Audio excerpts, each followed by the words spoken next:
Bienvenue à l'Anticafé pour une nouvelle édition de Proximité, la web-série du Salon des Solidarités. Benjamin Desgachons, bonjour. Vous dirigez Change.org France. Alors Change.org, en fait, a un slogan, c'est d'être une ambition, c'est la plateforme mondiale pour le changement. Qu'est-ce qui se cache derrière ce slogan et au-delà de ça, quel est le projet ? Alors le projet, c'est un projet éminemment démocratique d'offrir un outil ouvert à tous, à chaque citoyen, où qu'il soit dans le monde, pour créer sa propre campagne, produire le changement qu'il souhaite voir dans le monde.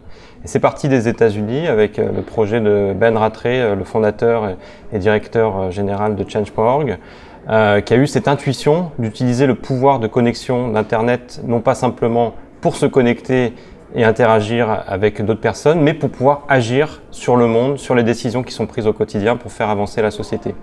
Et donc ça a amené au lancement de cette plateforme un petit peu partout dans le monde, et notamment en France en 2012, pour rendre cet outil de pétition en ligne accessible à chacun, partout où qu'il soit. J'ai une idée, une revendication, je la porte à la connaissance du public et je demande au maximum de personnes d'y adhérer. C'est ça, vous arrivez sur la plateforme avec tout de suite des outils et guides qui vont vous permettre de créer une bonne campagne citoyenne, un petit peu comme ce que vous voyez sur les sites de financement participatif, où on vous accompagne à faire une bonne collecte de fonds. C'est très en vogue en ce moment et ça marche bien avec des résultats concrets. On fait, nous, la même chose pour la mobilisation citoyenne. Il y a des bonnes manières de mobiliser, de toucher le public, les médias, les décideurs politiques et économiques pour faire changer les choses, et on est là pour accompagner ces citoyens qui s'engagent. Pouvez-vous nous donner alors quelques exemples justement de ces pétitions qui ont été des succès et expliquer peut-être aussi comment ça, quelles sont un peu la sociologie qu'il y a derrière, comment ça fonctionne, est-ce que c'est différent finalement de la vieille pétition consignée sur les trottoirs sur une feuille de papier, qu'est-ce qui a bougé là-dedans et quels sont effectivement les grands sujets là, qui ont fonctionné sur Change.org en France?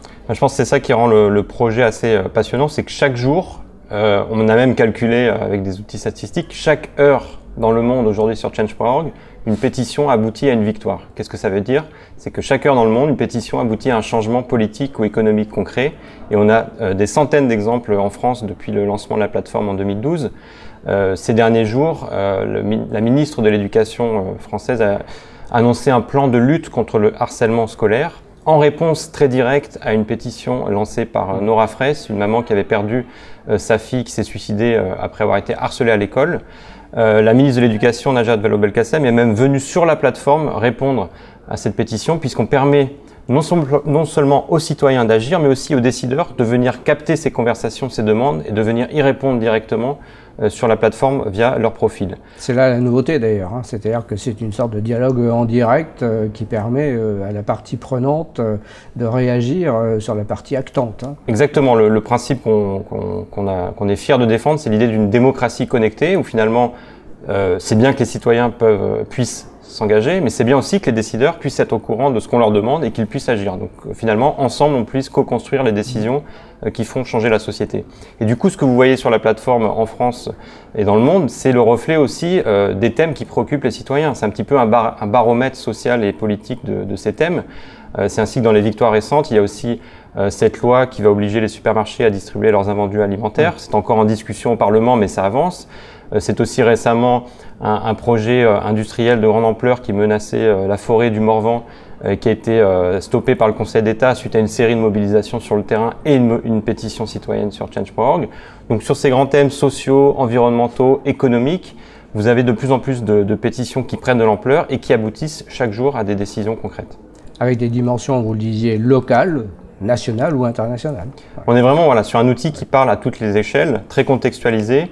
Et c'est aussi pour cela que vous avez toute une série de victoires qui peuvent être, par exemple, à des niveaux local, micro-local, comme des salles de classe sauvées, des piscines ouvertes ou maintenues, des infrastructures sociales, économiques qui bénéficient à la population, qui sont développées, sauvées par ces pétitions citoyennes. Combien de citoyens, justement, sur Change.org, combien s'agitent autour de ce système?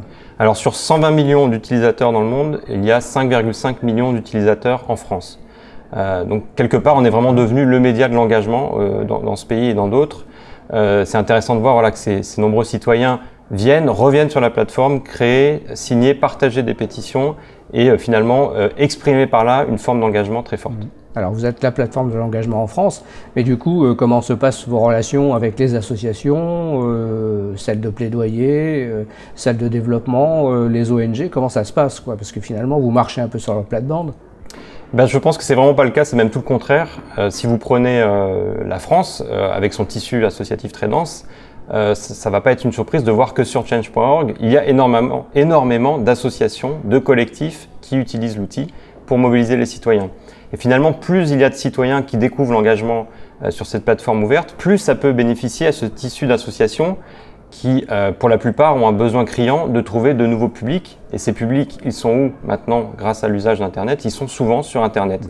Sur Internet, on va trouver des gens qui ont peut-être des activités plus futiles, plus légères, mais vous avez aussi de plus en plus de citoyens qui s'engagent par ce nouveau canal de communication, qui veulent aussi du coup découvrir ce que font les associations. Et on a développé toute une série d'outils qui vont permettre à ces associations ONG de venir capter cette énergie militante, entrer en contact avec ces citoyens engagés via la plateforme. Très bien. Benjamin, merci. Merci à vous.